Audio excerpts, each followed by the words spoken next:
नमस्कार। मैं हिम्मत सेठ आपसे मुखातिब हूँ।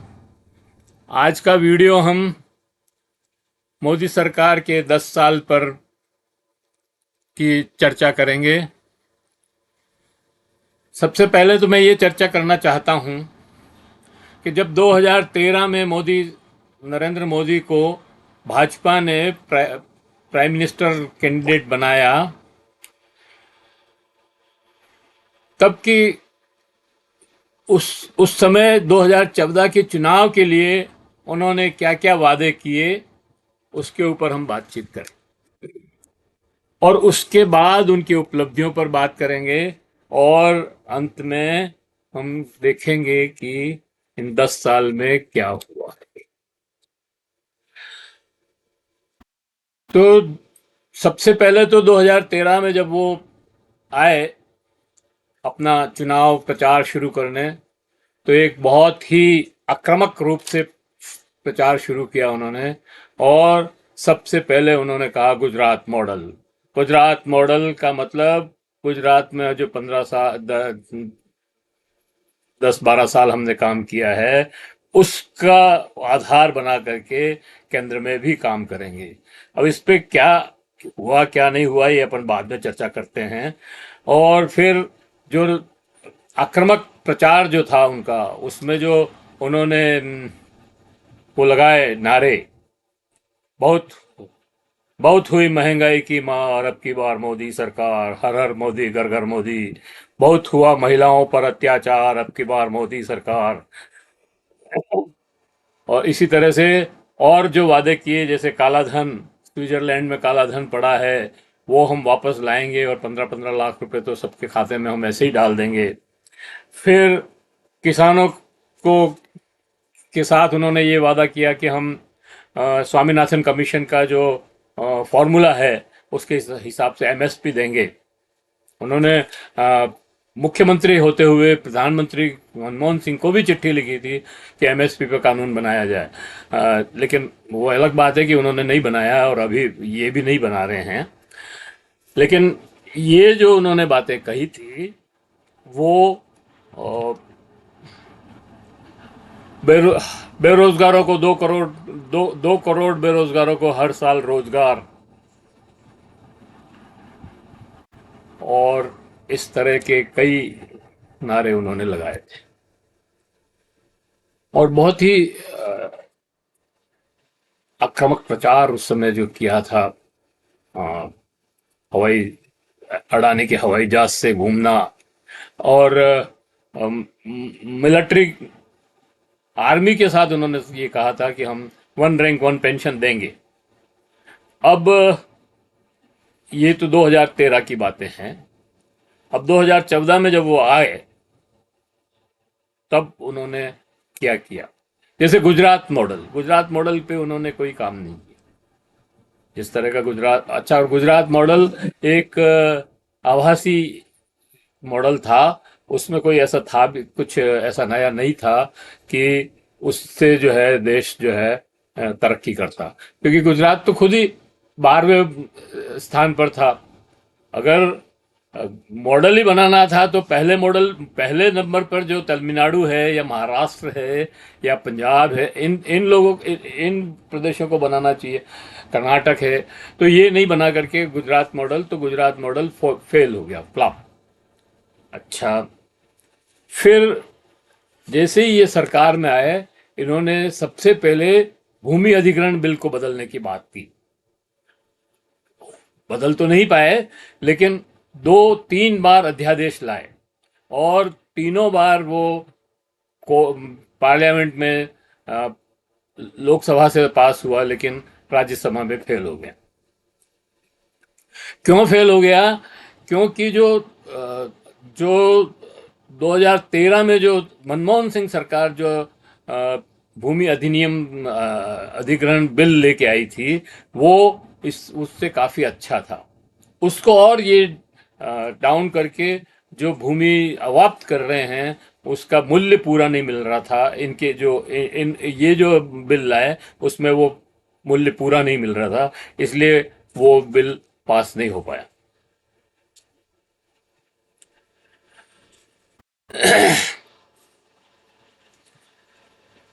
फिर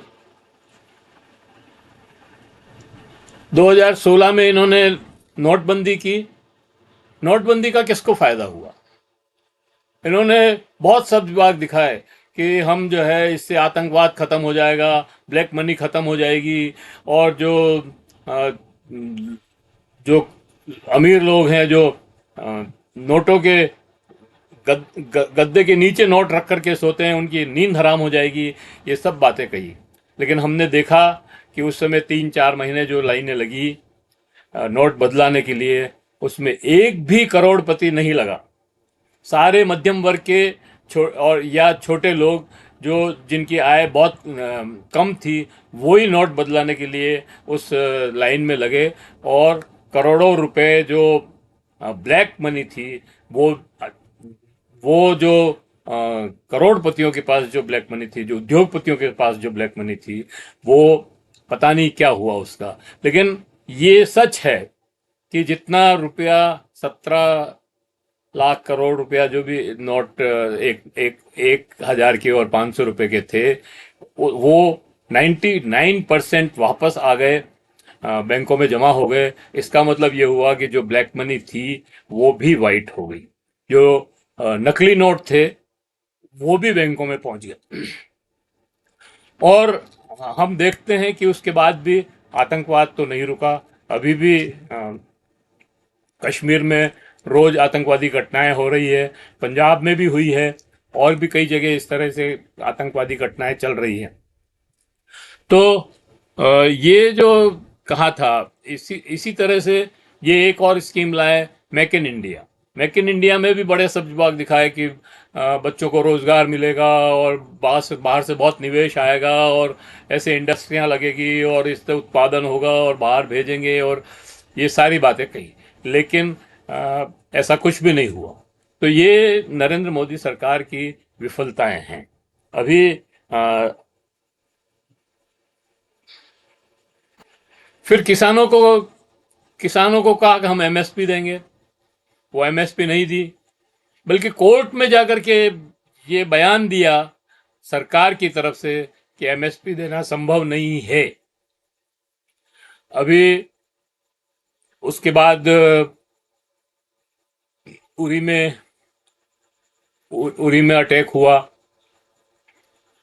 और पुलवामा में आतंकवादी बड़ा हमला हुआ, और आतंकवादी हमले के बाद इन्होंने बालाकोट में एयर स्ट्राइक की।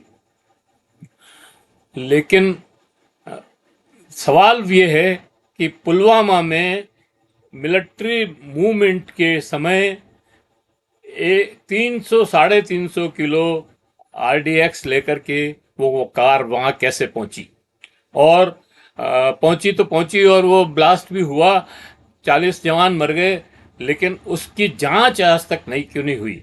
ये बड़ा सवाल है। नरेंद्र मोदी सरकार इस सवाल का जवाब नहीं दे रही है। नरेंद्र मोदी सरकार ने एक भी प्रेस कॉन्फ्रेंस अभी तक नहीं की कि जिसमें वो अपने ऊपर उठाए हुए सवालों का जवाब दे सके। तो ये हुआ। फिर एमएसपी नहीं दी, बेरोजगारों को 2 करोड़ रोजगार देने की बात कही थी, वो नहीं हुआ। बल्कि अभी मतलब सबसे ज्यादा 45% बेरोजगारी देश में है। तो 45 साल से सबसे ज्यादा बेरोजगारी इस समय देश के अंदर चल रही है। इसी तरह से इसके बीच में इन्होंने ये चुनाव हो गए 2019 में, आप बड़ी संख्या में जीत के आए, पहले से भी ज्यादा जीत दर्ज की। ये सफलता है मोदी सरकार की कि इतनी सारी चीजों के बावजूद भी वो जीत के आए। लेकिन उस जीत के अंदर एक बड़ा सवाल है कि उन्होंने पुलवामा के शहीदों के नाम पर वोट मांगा, उन्होंने मिलिट्री के नाम पर वोट मांगा, उन्होंने राष्ट्रवाद के नाम पे वोट मांगा, इसीलिए उनको इतना वोट मिला। लेकिन ये सब तो कानूनन मतलब संवैधानिक तरीके से देखा जाए तो ये बिल्कुल सही नहीं है, क्योंकि मिलिट्री कोई एक पार्टी के नहीं, मिलिट्री देश की मिलिट्री है, मिलिट्री भाजपा की नहीं है। शहीद हुए वो भाजपा के शहीद नहीं हुए, वो भी मिलिट्री के थे, देश के थे तो देश के लिए सबके सभी मांग सकते थे उस पर वोट। तो ये बिल्कुल गलत है। आ, ये हो गया आपके भूमि सर्जिकल स्ट्राइक हो गई, नोटबंदी हो गई।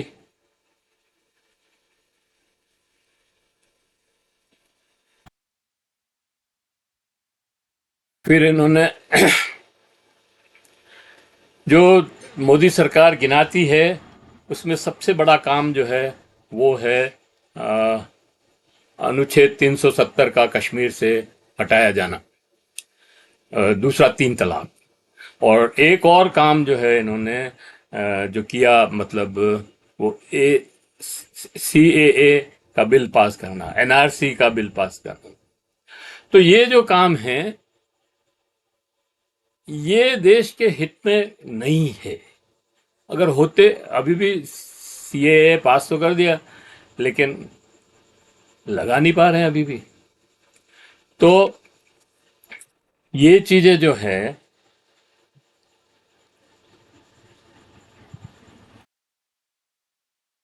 370 पास किया। देखने वाली बात यह है कि 370 पास करने के बाद आज तक उसमें अ, उस उन परिस्थितियों में क्या सुधार हुआ। 370 के पहले की जो परिस्थितियां थी और उसके बाद की जो परिस्थितियां हैं उसमें क्या सुधार हुआ। तो 370 के पहले भी 3 साल 2 साल तक महबूबा मुफ्ती की सरकार से जब समर्थन वापस ले लिया और वो सरकार गिर गई तो राष्ट्रपति शासन लागू हो गया और आज तक वो चल रहा है। तो 5 साल में आप चुनाव भी नहीं करवा पाए, तो फिर क्या उपलब्धि रही आपकी। पॉलिटिकल एक्टिविटीज अगर शुरू नहीं होती है तो ये तो वहां पर आपने जिला जिला पंचायतों के चुनाव करवाए और बड़े जोर शोर से करवाए, 12-12 मंत्री, सॉरी, भाजपा के राष्ट्रीय अध्यक्ष और 12-12 मंत्री वहां पर चुनाव में लगे, लेकिन फिर भी वहां पर जो आशातीत सफलता भाजपा को नहीं मिली। वहां गुफ्कार करके उन्होंने जो संगठन बनाया, PDP और फारूक अब्दुल्ला की पार्टी नेशनल कॉन्फ्रेंस ने, वो ही लोग ज्यादा जीत के आए। जम्मू में जरूर थोड़ा भाजपा को वोट मिला लेकिन उसका कोई फायदा अभी तक नहीं हुआ। उल्टा वहां जो सरपंच थे वो इतने डर गए हैं, कुछ सरपंचों को आतंकवादियों ने मार दिया, उसके बाद वो इतने डर गए हैं, उनको सुरक्षा नहीं दी जा रही है, तो वो जो है होटलों में ठहरे हुए हैं। इसी तरह से कश्मीरी पंडित का बहुत बवाल मचाया कि कश्मीरी पंडित पर यह अत्याचार हो रहा है, कश्मीरी पंडित पे वो अत्याचार हो रहा है और कश्मीरी पंडितों को जो है रहने का हक है। ये सब आपने 370 धारा हटाने के बाद आज भी कश्मीरी पंडित वहां पर नहीं रह पा रहे हैं, तो फिर 370 को हटाने का क्या फायदा हुआ। MSP पे आपने कहा था कि हम जो है MSP देंगे, MSP पे कानून बनाएंगे, आपने नहीं बनाया। आप 3 कानून लेके आए, उसके विरोध में किसानों ने वहां पर बड़ा जो आंदोलन किया। 13 महीने तक बॉर्डर पर बैठे रहे दिल्ली की, आपने उनको अंदर नहीं जाने दिया। आपने कीलें ठोकी, आपने बुलडोज बुलडोज बोल्डर्स लगाए, सीमेंट बोल्डर्स, और उनके रास्ते रोके, लेकिन वो फिर भी लगे रहे। और अंत में आपने वो तीनों कानून तो वापस ले लिए, लेकिन ये जो प्रॉमिस किया था मोदी ने टीवी पर आकर कि हम MSP के लिए एक कमेटी बनाएंगे जो ये तय करेगी कि कैसे MSP लागू की जा सकती है, वो कमेटी आज तक नहीं बनी। 2 साल हो गए। ये GDP ग्रोथ जो है नीचे आ गई। Make in India skill India, पता नहीं कितने कितने इंडिया थे वो, जो मोदी जी बहुत जोर शोर से बोलते थे। आज मोदी जी इंडिया का नाम लेने में भी घबराते। इंडिया गठबंधन तो बोल सकते हैं वो, इंडिया नहीं तो, लेकिन वो भी नहीं। इंडी इंडी इंडी कोई गठबंधन है ही नहीं। आप किसको जो है एड्रेस कर रहे हो? तो ये ऐसी चीजें हैं कि जो प्रधानमंत्री के लिए ठीक नहीं है। अग्निवीर का बड़ा मुद्दा है। अग्निवीर से सेना में का जो मनोबल है वो गिर रहा है, और जो यूथ है वो इससे जो है परेशान है। तो ये कुल मिला करके, क्योंकि बातें बहुत करनी है लेकिन वीडियो टाइम जो है 10 मिनट से बल्कि 15 मिनट हो गए हैं, तो मैं इस वीडियो को यहीं समाप्त करूंगा। और हमने देखा कि कैसे मोदी सरकार 10 साल में टोटल फेल हुई है। किसी भी बात पर वो कोई भी बात जो वो कह के आए, जो वादे करके आए, उसको नहीं निभाया। और अब चुनाव के अंदर भी वो अ, उनके जो उनकी जो प्रोग्रेस है या उन्होंने जो काम की वो नहीं गिना रहे हैं। वो हिंदू मुसलमान या पाकिस्तान या शहजादे पता नहीं क्या क्या बोल रहे हैं। तो इन सब को ध्यान में रख करके, और तीसरे चरण में साथियों, जो जो लोग तीसरे चरण में अपना वोट डालेंगे, उनको इन सब चीजों को ध्यान में रख करके वोट डालना चाहिए, अपने विवेक का इस्तेमाल करना चाहिए। धन्यवाद। मैं इस बार फिर एक बार फिर ये अपील करता हूँ कि वीडियो अगर अच्छा लगे तो सब्सक्राइब करें, लाइक करें, सब्सक्राइब करें, बेल आइकन दबाएं दबाएं, और लोगों को फॉरवर्ड करें, अपने मित्रों को फॉरवर्ड करें, अपने दूसरे ग्रुप में फॉरवर्ड करें, ताकि ये बात लोगों तक पहुंचे। धन्यवाद।